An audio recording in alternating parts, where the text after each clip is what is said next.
प्रेग्नन्सीमध्ये हे 6 स्कॅन करणं सगळ्यात जास्त महत्त्वाचे असते. सगळ्यात पहिला स्कॅन म्हणजे अर्ली प्रेग्नन्सी स्कॅन.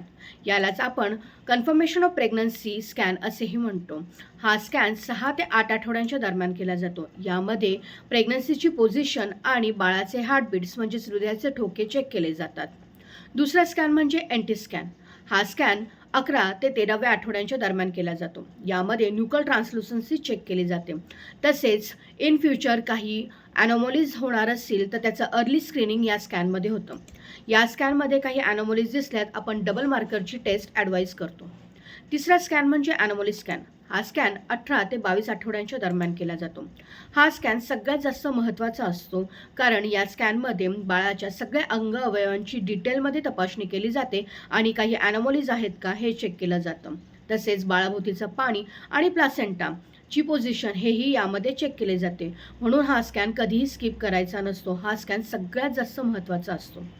चौथा स्कॅन म्हणजे ग्रोथ स्कॅन म्हणजे 7व्या महिन्याची सोनोग्राफी. हा स्कॅन आपण 28 ते 32 आठवड्यांच्या दरम्यान करतो.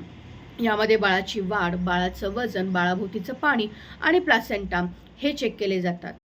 पाचवा स्कॅन म्हणजे कलर डॉपलर. हा डॉपलर स्कॅन आपण 34 ते 36 आठवड्यांच्या दरम्यान करतो.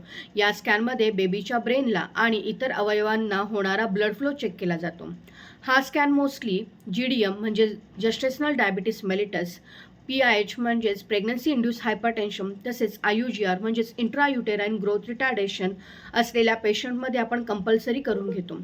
सगळ्यात शेवटचा स्कॅन म्हणजे फायनल स्कॅन. हा स्कॅन आपण 36 ते 38व्या आठवड्यात करून घेतो. या स्कॅनमध्ये बाळाची मोस्टली पोझिशन आणि प्लासेंटाची मॅच्युरिटी आपण चेक करतो. तर हे 6 स्कॅन आपण प्रेग्नन्सीमध्ये नक्की केले पाहिजे. यामुळेच आपल्याला आपल्या बाळाची ग्रोथ ही व्यवस्थितरित्या समजून येते.